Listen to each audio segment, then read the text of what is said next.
बाबा, मैं सिर्फ उपनिषद और गीता को ही मानता हूँ ऑथेंटिक ग्रंथों के रूप में, और किसी भी ग्रंथ को ऑथेंटिक रूप में मानता नहीं। आपका क्या मत है? परशुराम।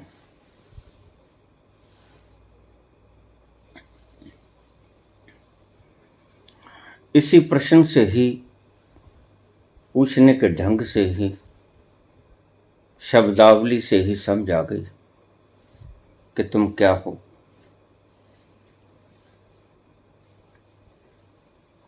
चलो, फिर भी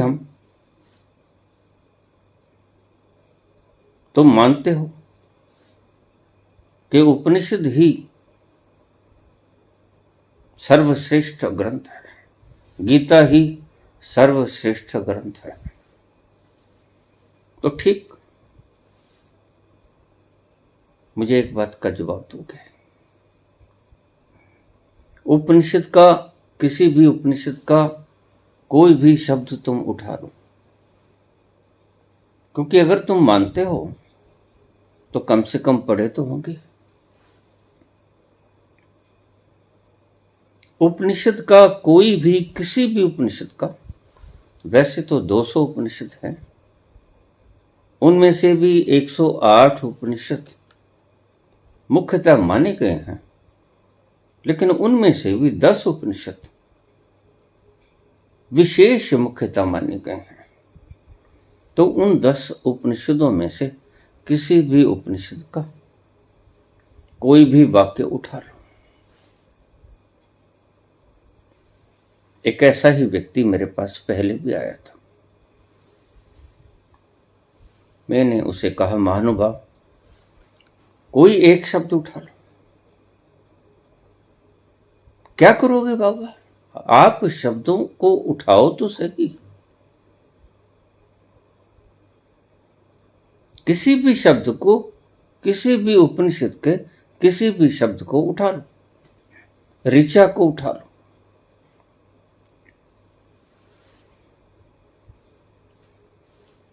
तो उसने ईशोपनिषद के इस ऋचा को उठाया। ईशावास्यमिदं सर्वं यत् किंच जगत्याम जगत।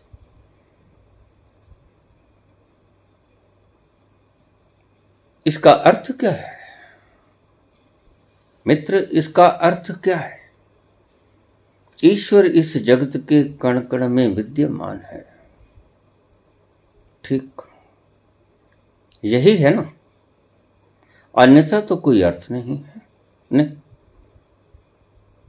ठीक, तो मुझे ऐसा बताइएगा कि आपको ये पता कैसे चला ईश्वर इस जगत के कण कण में विद्यमान है? यह आपको पता कैसे चला?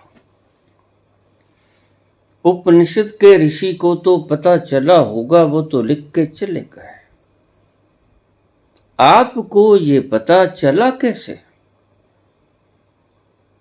थोड़ा समझाने का कष्ट करेंगे।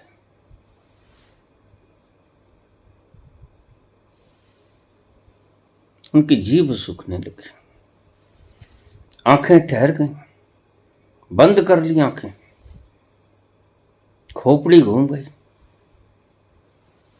आपको पता कैसे चला? आप किसी भी शब्द को उठा लें, उपनिषद के किसी भी शब्द को उठा लें, वह दूर से दूर है, वह पास से पास है, ठीक, ये उपनिषद का वाक्य है।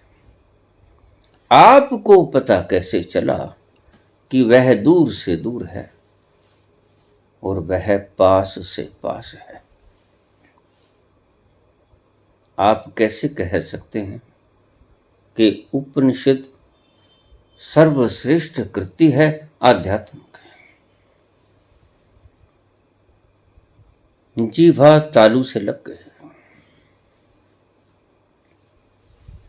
कोई जवाब नहीं आया। क्योंकि जवाब उसके पास नहीं था, उपनिषद के ऋषि के पास था।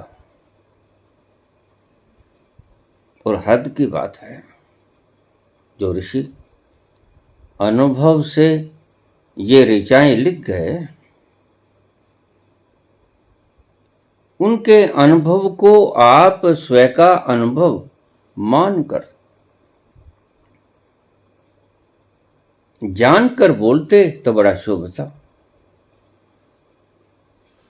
इस तथ्य को, इस सत्य को जानकर बोलते तो पूजनीय थे। इस सत्य को अगर आपने व्याख्या के ढंग से बोला तो फिर आप पूजनीय कहां रहे? फिर तो उपनिषद का ऋषि ही पूज्य रह गया, वो पहले भी था। आप बीच में कौन होते? उपनिषद की इन ऋचाओं को बोलने और समझाने के आप कौन होते हैं? आपको पता कैसे चला?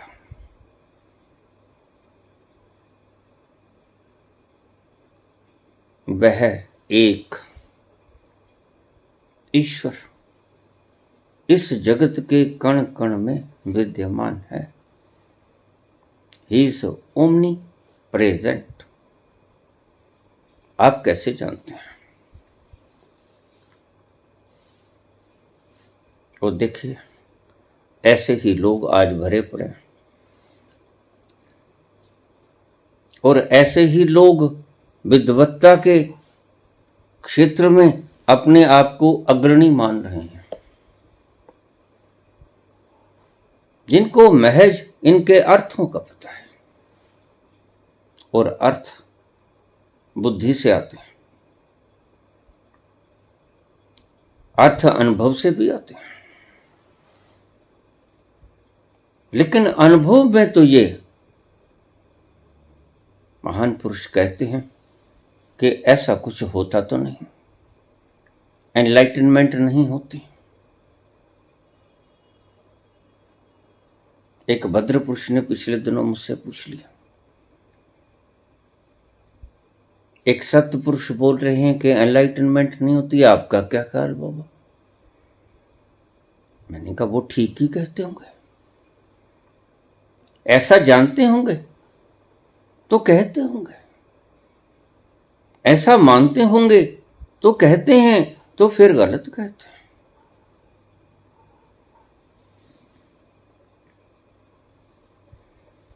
तो फिर मुझे महाशय इस बात का जवाब दोगे? ते रामकृष्ण परमहंस को मिर्गी के दौरे पड़ते थे। रामकृष्ण परमहंस तोतापुरी ने काली की गर्दन कटवाई, सविकल्प समाधि से निर्विकल्प समाधि में जाने के लिए। ये कहानियां हैं या सत्य है? अगर सत्य है तो फिर उसके बाद निर्विकल्प समाधि में 7 दिन बिना हिले जुले रामकृष्ण का पड़े रहना, क्या मिर्गी का दौरा पड़ गया था या कोमा में चले गए थे? क्या हुआ था?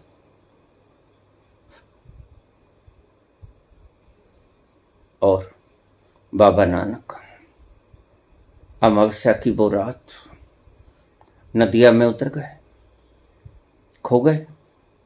3 दिनों के बाद उन्हें पता चला। ग्रामवासियों ने सोचा कि नानक अब न मिल पाएंगे, नदी के तेज बहाव में कहीं बह गए। लेकिन नानक 3 दिन बाद प्रकट हुए। कहानी कहती है, इसके भीतर बड़े तथ्य छुपे पड़े हैं। इनके एक एक तथ्य को उजागर करना पड़ेगा। ध्यान रखिए, मैं तथ्य को उजागर करने की बात कर रहा हूं, मैं शब्दों के भीतर की व्याख्या तक ही सीमित नहीं। मैं शब्दों के भीतर की व्याख्या के भीतर के रस तक जाता हूं, रहस्य तक जाता हूं, सीक्रेट तक जाता हूं। अगर ऐसा है तो फिर भरी पड़ी है आध्यात्म की किताबें। ऐसे अनुभवियों से तो क्या इन सभी को नगण्य कर दिया जाए, अमान्य घोषित कर दिया जाए? यह तो बड़ी आसान बात है, और यह तो मूढ़ पुरुषों का काम है। पाखंडों का निवारण करो बुद्धिमत्ता का प्रयोग करके, लेकिन अनुभवों को नजरअंदाज करो।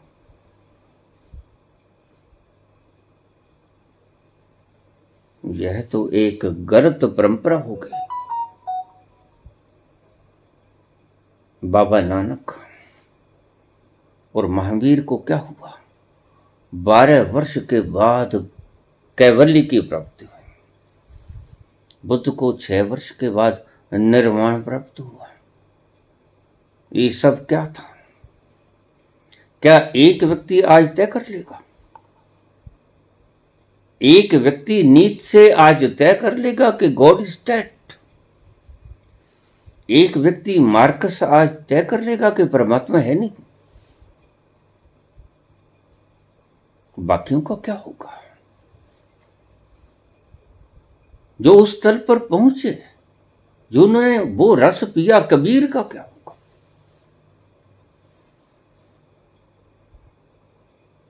कस्तूरी कुंडल बसे मृग ढूंढे वन माह, ऐसे घट में पीवे मूर्ख जाने ना। लेकिन ध्यान रखना, कबीर तो बड़ी साफ सुथरी बात करते हैं। वो कहते हैं बाहर मत ढूंढ रे बाबरे, वो तो तेरे भीतर है। और फिर एक शब्द और भी कह देता है, तुम कहते कागज की लेखी, तुम ये बातें कहते हो क्योंकि कागजों में लिखी हुई है, शास्त्रों में लिखी हुई है, उपनिषदों में लिखी, वेदों में लिखी, पुराणों में लिखी, धर्मशास्त्रों में लिखी। और मैं कहता आंखन देखी, बस सारा फर्क यहीं पड़ जाता है। क्या कोई ऐसा व्यक्ति है? और यहां प्रश्न चिन्ह उठता है, क्या कोई ऐसा व्यक्ति है जिसने अपनी आंखों से देखा है? बिल्कुल है। फिर उसकी बातों को कैसे ठुकराओगे? जिसने देखा, जिसने जाना, अगर मान्यताओं से ही चलता है अध्यात्म, तभी तो आज इतना शोरगुल है। तभी तो आज मान्यताओं के भीतर से मान्यताएं निकल रही हैं, मान्यताओं के भीतर से मान्यताओं की श्रेणियां बट रही हैं, और इतनी गहरी मान्यताओं की श्रेणियां बढ़ चुकी हैं, आज पहचानना ही मुश्किल हो गया है। और आध्यात्मिकता का सतर औंधे मुंह गिरा है। उसको बचाने वाला आज कोई नहीं।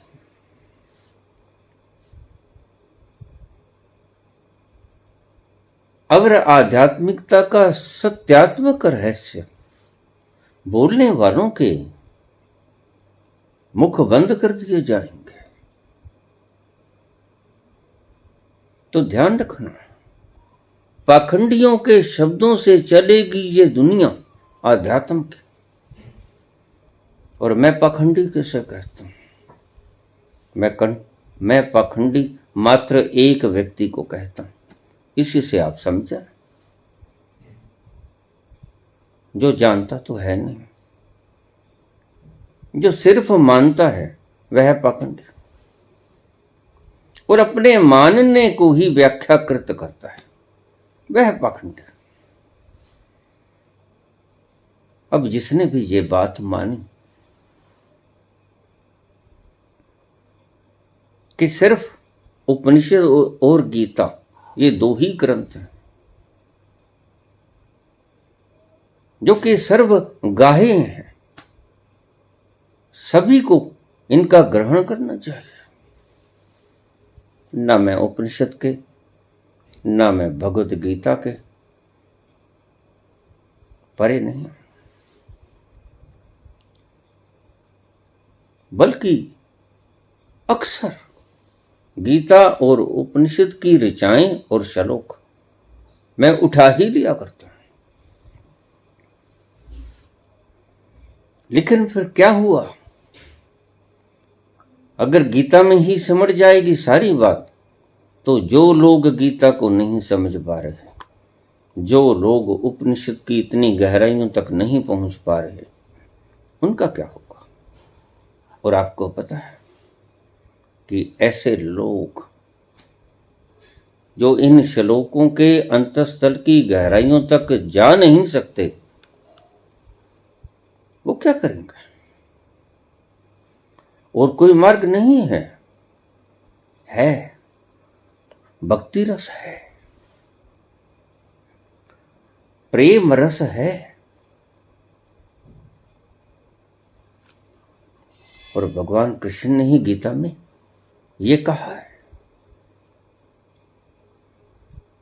बहुत से रास्ते खुद श्री कृष्ण ने बनाए। भक्ति योग, सहज योग, सांख्य योग, कर्म योग, समर्पण योग, बहुत से अलग अलग रास्ते उन्होंने बताए। गीता को भी प्रमाणिक तब माना जा सकता है, आप इस बात को ध्यान से समझ लें, जब आप खुद प्रमाणिक हो गए। पहले तो आपको प्रमाणिक होना पड़ेगा। जब तक आपने गीता के उस तल को छुआ नहीं जिस तल से बोल रहे हैं कृष्ण, तब तक गीता आपके लिए भी एक ऐसा शास्त्र है जो कि आपकी भावनाओं के, मान्यताओं के अनुरूप पड़ता है। बस इससे ज्यादा गीता और कुछ भी नहीं। गीता एक धर्मशास्त्र आपके लिए नहीं है, गीता एक मान्य शास्त्र आपके लिए है। आपकी मान्यताओं के अनुरूप बढ़ गया तो गीता आपके लिए शास्त्र बन गया। और आज सभी गुरु ऐसा ही कर रहे हैं। गीता तक के श्लोकों का ऐसा मजाक उड़ाया गया, ऐसा मजाक उड़ाया गया।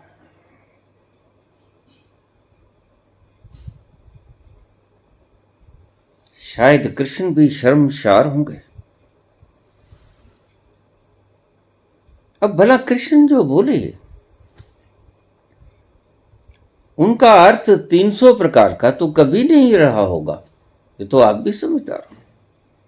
उनका बोलने का ढंग और उनके बोलने की फलक दिशा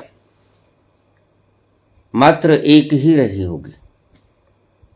लेकिन आपको हैरानी नहीं होती इस बात से कि गीता की आज 300 से ज्यादा टीका टिप्पणियां की गई हैं, टीकाएं की गई हैं, और वो भी प्रबुद्ध पुरुषों के द्वारा। क्या कहोगे आप? 300 टीकाएं लोकमान्य तिलक जैसे लोग, समझदार लोग, समझदार लोगों ने अलग अलग टीका टिप्पणियां की हैं, और सबकी भाषाएं अलग अलग हैं, सबकी विवेचनाएं अलग अलग हैं, सबकी व्याख्याएं एक दूसरे से मिलते हैं। और भला कृष्ण ने जब बोला होगा तो क्या इतने ढंग बोले होंगे? क्या उसके 300 अर्थ निकलते होंगे? और 300 तो मैंने कम कह दिया। जो भी व्यक्ति जो भी कुछ निकालना चाहते हैं गीता में से निकाल लेता है।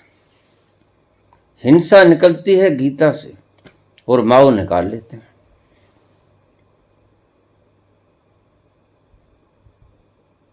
प्रेम निकलता है गीता से और मीरा निकाल लेती है।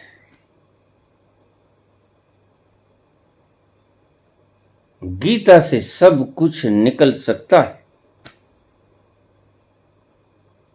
विनाश की बातें गीता से निकल सकती हैं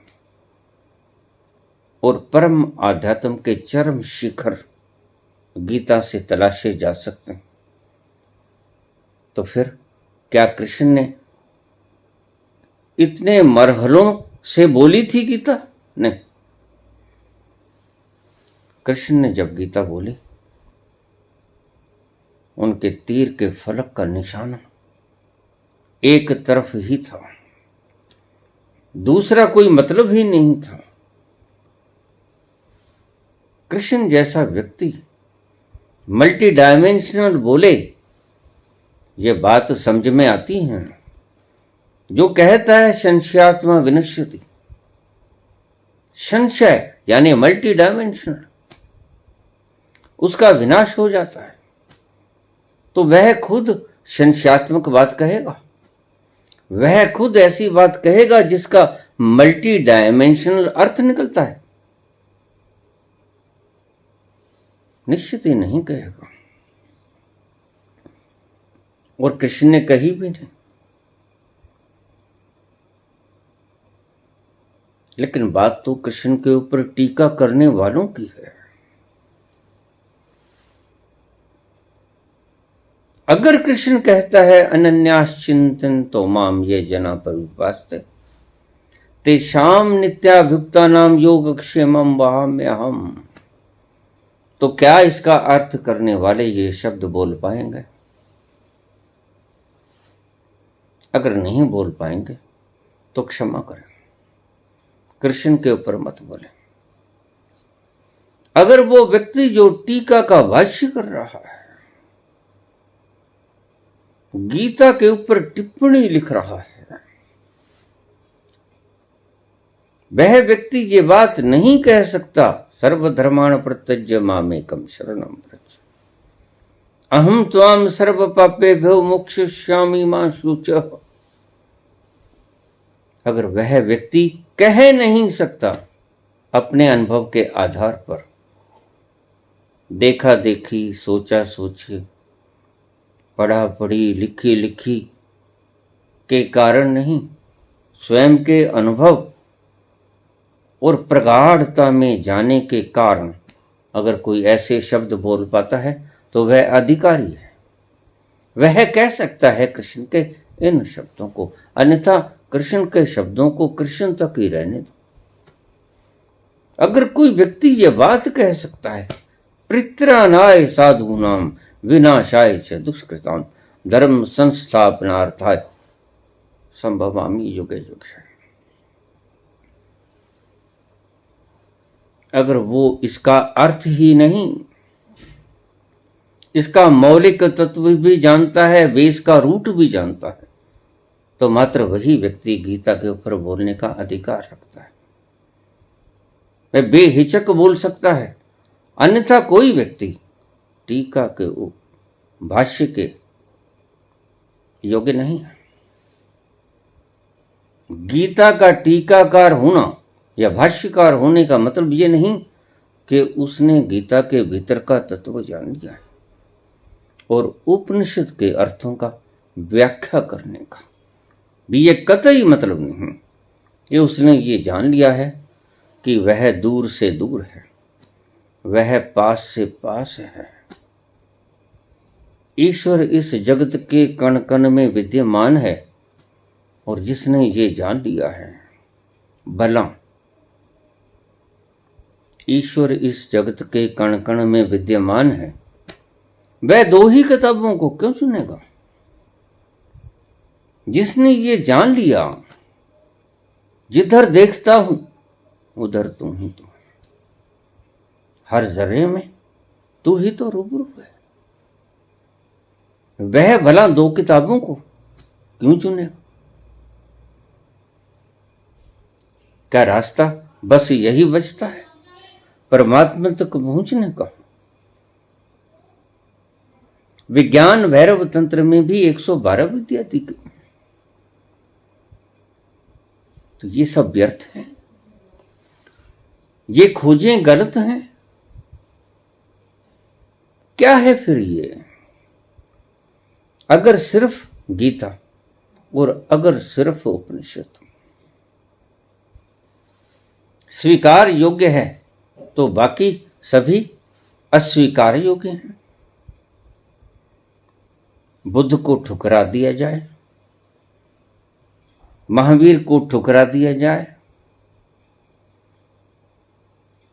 महावीर की मृत्यु को आत्महत्या समझ लिया जाए,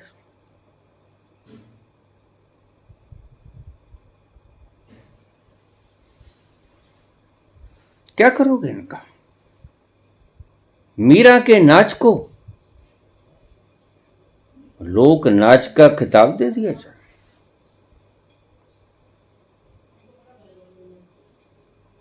चैतन्य के नाच को मलंग का नाच कह के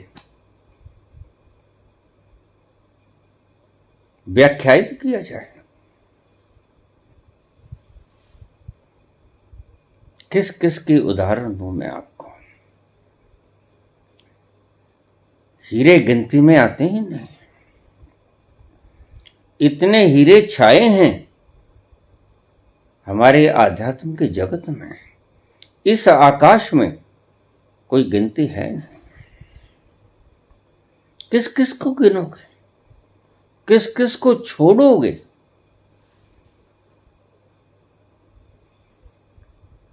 कोई छोड़ने जैसा लगता नहीं।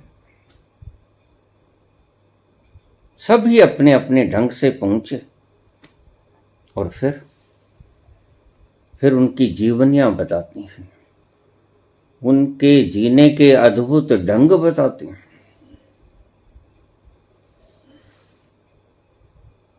कि वो जिए कैसे।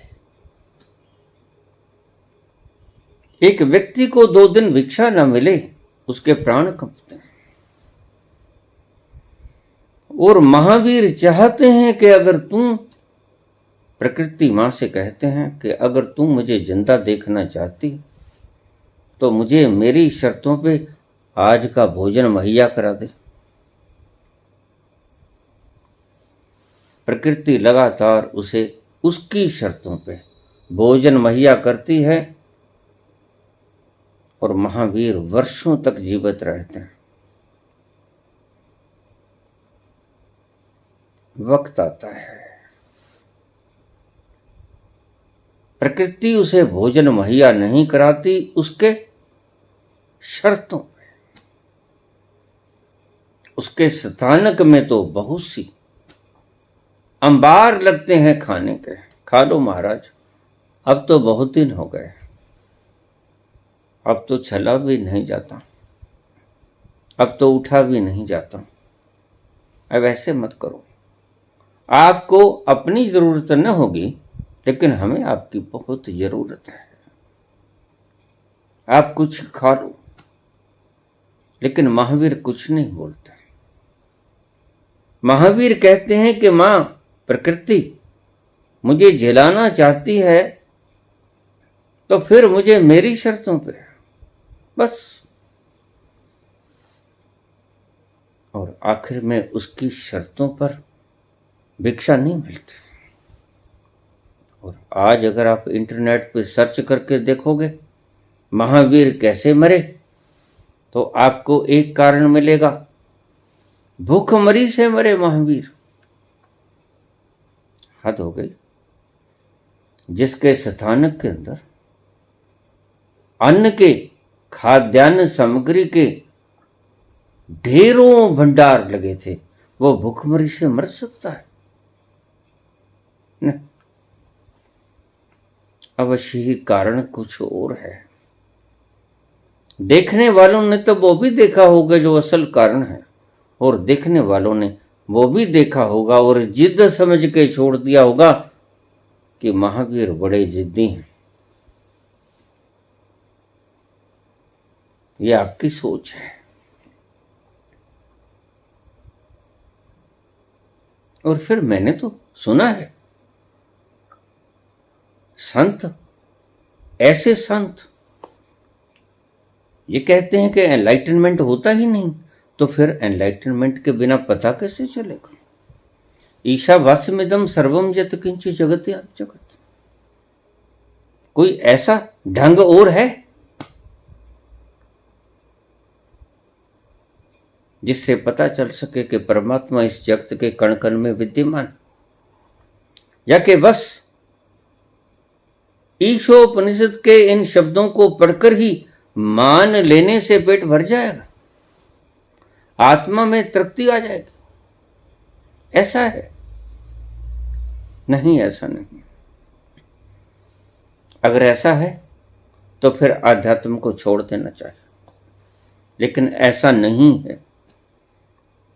जब तक इसकी सत्यापित करने की स्टैंप लगाने वाले मौजूद हैं, जो कहते हैं कि मैं कहता आंखन देख,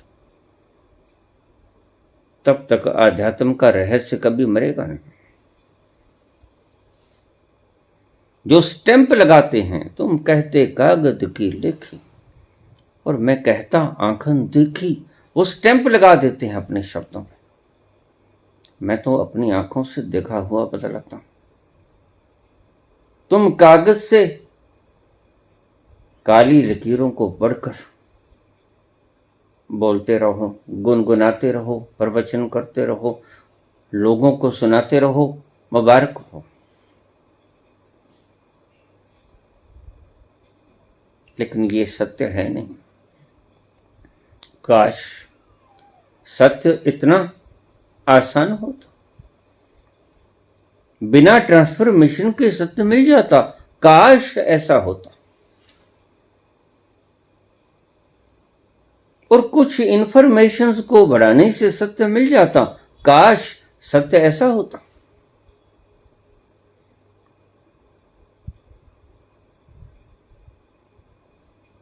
कुछ जादूगरियां सीख के सत्य मिल जाता। काश सत्य ऐसा होता, लेकिन वो ऐसा है नहीं। ये जो कृष्ण बोल के गए, धर्म संस्थापनार्थाय संभवामी युगे युगे, ये अधर्मी लोग हैं। फिर नीचे में, मार्कस तो बिल्कुल ही कह देते हैं कि परमात्मा है नहीं, और चार्वाक तो उससे भी आगे निकल जाते हैं। चार्वाक तो कहते हैं ऋणम कृत्वा घृतम पीवेत यदा जीवेत सुखी जीवेत भस्म भूतस्य देहस्य पुनर्आगमनम कुतः। जब तक जियो सुखपूर्वक जियो, जैसे तुम्हारे हाथ में है सुखी होके जीना। भला आदमी के हाथ में सुखी होके जीना होता तो कितने धन्य सेठ आज दुखी होके मरते। अगर आदमी के हाथ में सुखी होकर जीना होता, उसके हाथ में होता, तो कितने धन्ना सेठ मृत्यु के कगार पर पड़े रहते हैं, कष्ट भोगते रहते हैं। वो तकलीफ न उठाई होती उन्होंने।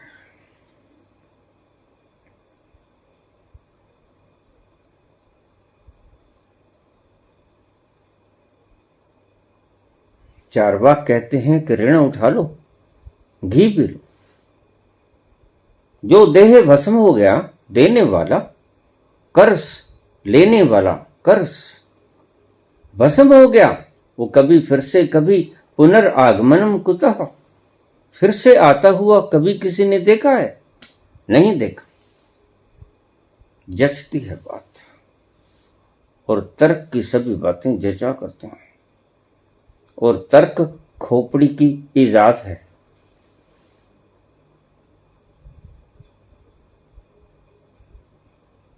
लेकिन यह भी याद रखना, तर्क दोधारू तलवार है, दोनों तरफ से छिली हुई, दोनों तरफ से धार कुंद, जिधर जाएगी काटेगी।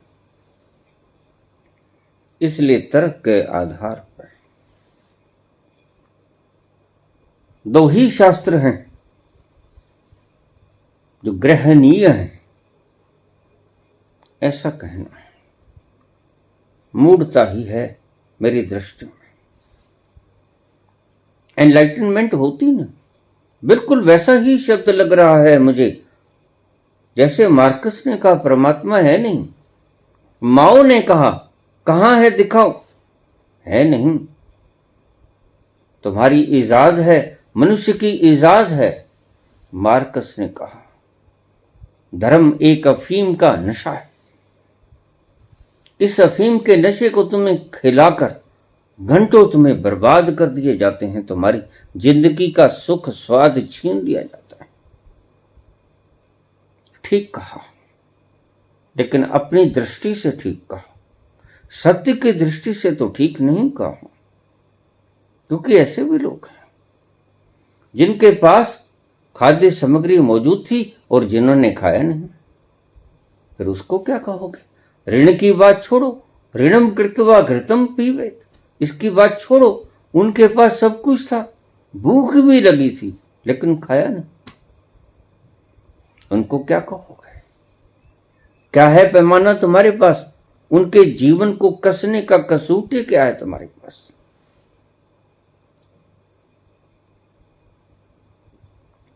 नहीं, ऐसा है नहीं। जैसा मार्कस ने कह दिया, चारवाक ने कह दिया कि कर्ज उठा के भी घी पी लो, मार्कस कहता है कि परमात्मा नहीं है, सिर्फ धर्म अफीम का नशा है। और उससे थोड़ा सा और आगे निकल गए। नीचे कहते थे तो परमात्मा था तो, लेकिन मर गया है, गॉड इज डेड, मैंने दफन कर दिया है। अब भला किसकी बात को माना जाए?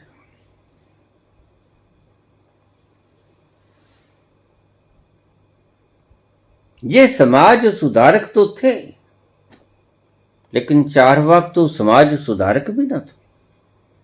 चारवाक ने तो सीधी अराजकता फैला दी। मार्कस ने अराजकता तो कम से कम नहीं फैलाई, उसने समाज को एक नया रंग रूप तो दे दिया। चारवाक ने तो वो भी ना किया, इतना दुष्ट। दूसरों का छीन लो, हड़प लो, खा जाओ, क्योंकि जिसका छीना गया वो भी कभी फिर से दोबारा दिखेगा नहीं, और जिसने छीन लिया वो भी फिर से दोबारा कभी दिखता नहीं। और मृत्यु सभी को आती है, जचेगी बात जचती है। मार्कस की बात भी जचती है, नीत्शे की बात भी जचती है, माओ की बात भी जचती है। और वो इसी तर्क के आधार पर हिटलर 2.5 करोड़ आदमियों को मार देता है, गैस चैम्बरों में भून देता है। माओ 7.5 करोड़ आदमियों का कत्ल कर देता है, इसी आधार पर कि परमात्मा है नहीं।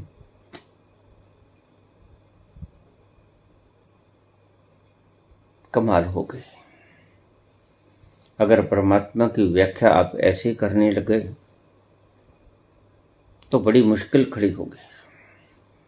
परमात्मा की व्याख्या अगर आप तर्कों के आधार पर करनी शुरू कर दी तो ये नास्तिकों के अपने ग्रंथ हैं। और ध्यान रखिएगा, आस्तिकों के भी बिल्कुल वैसे ही ग्रंथ हैं। जो मान लिए ग्रंथ वह नास्तिकों के ही ग्रंथ हैं, चाहे उपनिषद, वेद और गीता ही क्यों ना हो। जो मान लिया गया वह ग्रंथ नास्तिकों का बन गया। जो ढूंढ लिया गया, जो खोज लिया गया, जो अनुभव में ले आया गया, वह ग्रंथ आस्तिकों का ग्रंथ है। सीधी सीधी परिभाषा दे रहा हूं तुम्हें।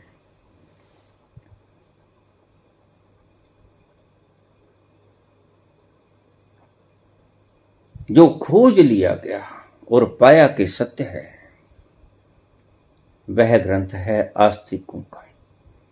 जो सिर्फ मान लिया गया, वो फिर चाहे गीता हो, वो फिर चाहे उपनिषद हो, चाहे वेद हो, चाहे कोई भी धर्मशास्त्र ग्रंथ हो, वह नास्तिकों का ही धर्मशास्त्र है। अगर मान लिया गया है तो, अगर जान लिया गया, जिन्होंने लिखा वो तो निश्चित ही जान के लिखा होगा, बिला शक। लेकिन जिन्होंने पढ़ा, उन्होंने अगर सिर्फ पढ़ के ही मान लिया और पढ़कर ही व्याख्या कर दी इन काले अक्षरों की, तो वह नास्तिकता के अतिरिक्त और कुछ न फैला पाएंगे। इतना वक्त नहीं, इसकी गहराई में उतरकर देख लिया जाए, कोई 10-20 साल खराब कर दिए जाएं, इतना वक्त कहां है।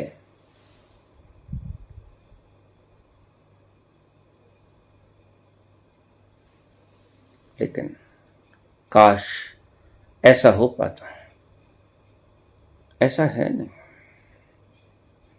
जो बोलते हैं वो अपनी बुद्धि के तर्क के हिसाब पर खरा उतार कर बोलता है, और अगर इनकी बुद्धि के हिसाब से तर्क की कसौटी पर खरा उतर गया और वह सत्य है, तो वह सर्व गहनीय नहीं है। सभी को वो स्वीकार करते बनता नहीं। स्वीकार भले ही कर लो, बनता नहीं है स्वीकार करना। स्वीकार करना तो उसी व्यक्ति के ग्रंथ का बनता है जो व्यक्ति खुद जानता है और जीवित है।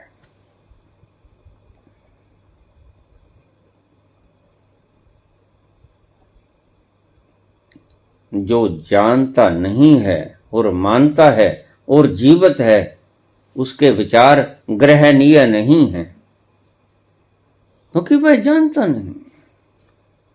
और सत्य को व्याख्यायित करने की मूल कुंजी है जानना, सेल्फ रियलाइजेशन। और जब धार्मिक लोग ये बात कहना शुरू करते हैं कि सेल्फ रियलाइजेशन जैसी दरअसल कोई चीज होती ही नहीं, तो बड़ी मुश्किलातें खड़ी होती हैं। फिर अपने पीछे इतनी बड़ी जमातें लगाने वाले ये लोग आपको भ्रम में फंसाने के अलावा और कुछ ना कर पाएंगे। और आज विश्व में नास्तिकों की जमात के पैरेलल एक तथा कथित आस्तिकों की जमात भी खड़ी है। वो यही जमात है जो कहते नहीं, दरअसल परमात्मा तो है। और देखिए, ये गीता में लिखा है, और देखिए ये लिखा है उपनिषद में। और इनके वाक्य सुनिए और सुना देते हैं, ईशावास्यमिदं सर्वम यत् किंच जगत्याम जगत्। तो मैंने पूछा, आपने ये शब्द किस आधार पे कहे मान्यवर? तो उसका दिमाग चकरा गया। कबीर तो पहले से बोलते हैं कि मैं कहता आंखन देखी, बात खत्म हो गई। लेकिन तुम कहते कागज की लेखी, फिर तुम ऑथेंटिक हुए कैसे?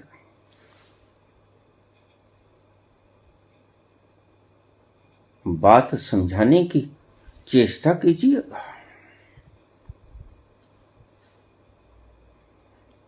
विकट विराट यक्ष प्रश्न है तुम्हारे सामने, जो बिना देखे बोलते हैं।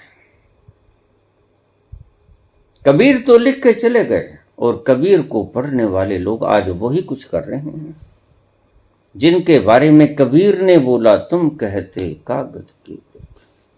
और आज कबीर के पीछे फॉलोवर जो शिष्य वही कर रहे हैं जिनको नकारा कबीर ने।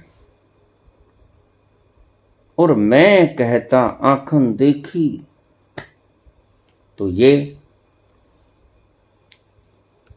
कबीर का उपदेश प्रसारित करने वाले लोग जानकर कह रहे हैं या काले अक्षरों को पढ़कर कह रहे हैं? अगर काले अक्षरों को पढ़कर कह रहे हैं फिर तो आपको कबीर के शब्द दोबारा से फिर पढ़ लेने चाहिए, बनते हैं पढ़ने। तुम कहते कागज की लेखी और मैं कहता आंखन देखी, तो फिर आपको पढ़ लेनी चाहिए। फिर जो भी व्यक्ति किसी धर्म शास्त्र का उल्लेख कर रहा है, व्याख्या कर रहा है, उसको अपने अंतस में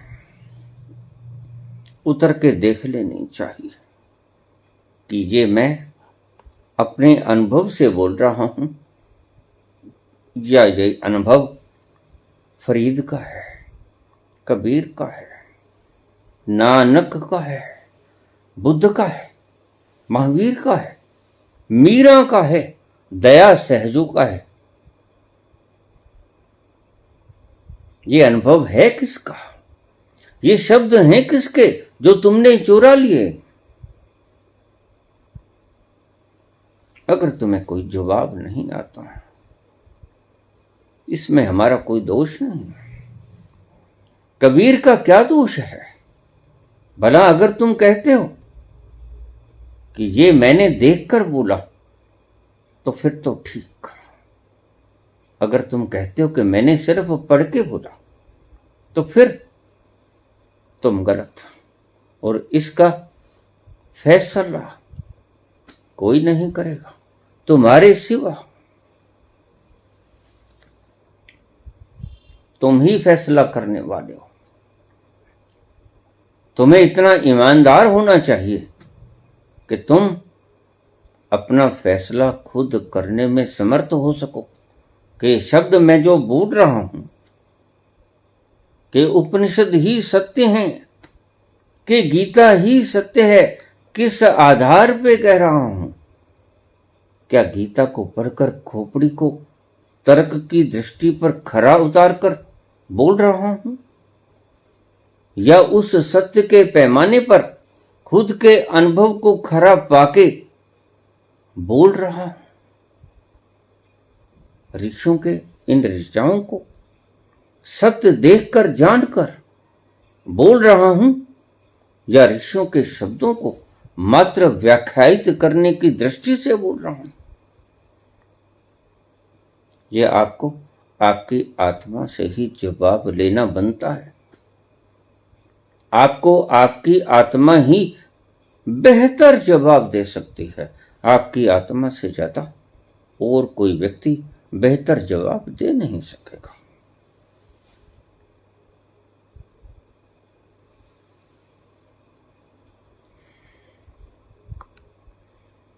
भीखा कहते हैं लिखा लिखी की है नहीं, लिख दिया होगा लोगों ने। ठीक है, तुम्हें मार्गदर्शन देने के लिए लिख दिया होगा, लेकिन ये कब कहा कि इन शब्दों को ही चिपट जाना? और ये शब्दों से चिपटना नहीं है, चिपटना है।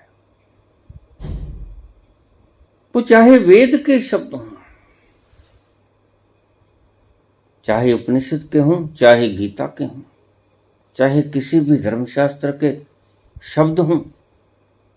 भीखा कहते हैं लिखा लिखी की है नहीं, देखा देखी बात। ये तो देखने की बात है, ये तो अनुभव में आने की बात है। क्योंकि व्याख्या करोगे तो व्याख्या में तो वो आनंद प्रकट होता नहीं। आनंद तो व्याख्या के भीतर जो रहस्य छुपा पड़ा है उसकी तलहटियों में से निकलता है। और तुम अगर कोरे कागजों को, उनके ऊपर लिखे हुए काले अक्षरों को ही महिमा मंडित करोगे तो फिर ध्यान रखना, ये जलधार आनंद की, ये अमृत की जलधार तुम्हें उस खुमारी में लेके नहीं जाएगी जिस खुमारी की बात करते हैं नानक। वहां तक तुम पहुंच नहीं पाओगे। लिखा लिखी की है नहीं, देखा देखी बात। ये बात कुछ ऐसी है कि ना तो लिखने में आती है, ना सुनने में आती है, ना कहने में आती है, कुछ हो नहीं सकता। ये सिर्फ देखा देखी बात है। व्याख्याकार तो बिल्कुल ऐसे ही हैं। भीखा आगे बोलते हैं, दूल्हा दुल्हन मिल गए, जो निकला था खोज में वह खत्म हो गया, इंटरमिंगल्ड हो गया, फना हो गया। बूंद समानी समुद्र में, वह तो फना हो गया। दूल्हा दुल्हन मिल गए, फीकी पड़ी बारात, तो तुम्हारे शब्द बारात की तरह फीके हो जाते हैं। तुम्हारे शब्द जैसे दूल्हा दुल्हन के मिलने से इधर सुहाग रात मनती है और उधर बाराती अपने अपने घर पे बैठ जाते हैं। तुम्हारे लिए वो सुहाग रात है नहीं, वह तो उसी के लिए है जो बूंद समुद्र में समा गई, वह तो मात्र उसी के लिए है। तुम्हें कोई आनंद आने का नहीं है।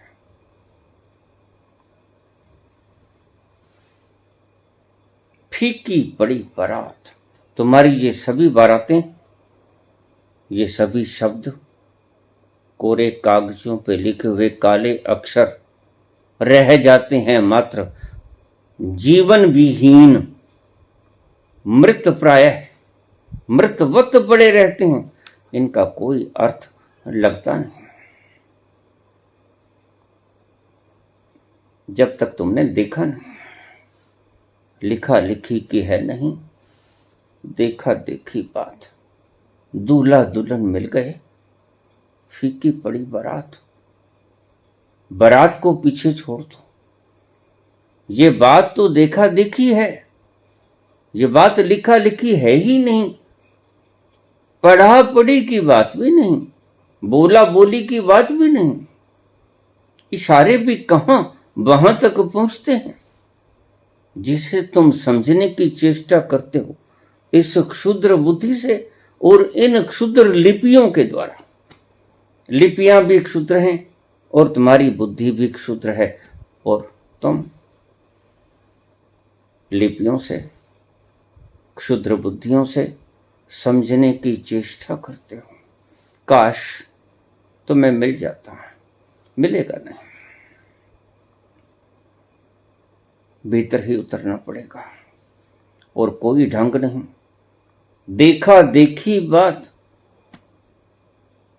देखना ही पड़ेगा, अनुभव के भीतर ही उतरना होगा। मिटा दे अपनी हस्ती को अगर कुछ, मर्तबा चाहे कि दाना खाक में मिलकर गुरे गुलजार होता है। धन्यवाद।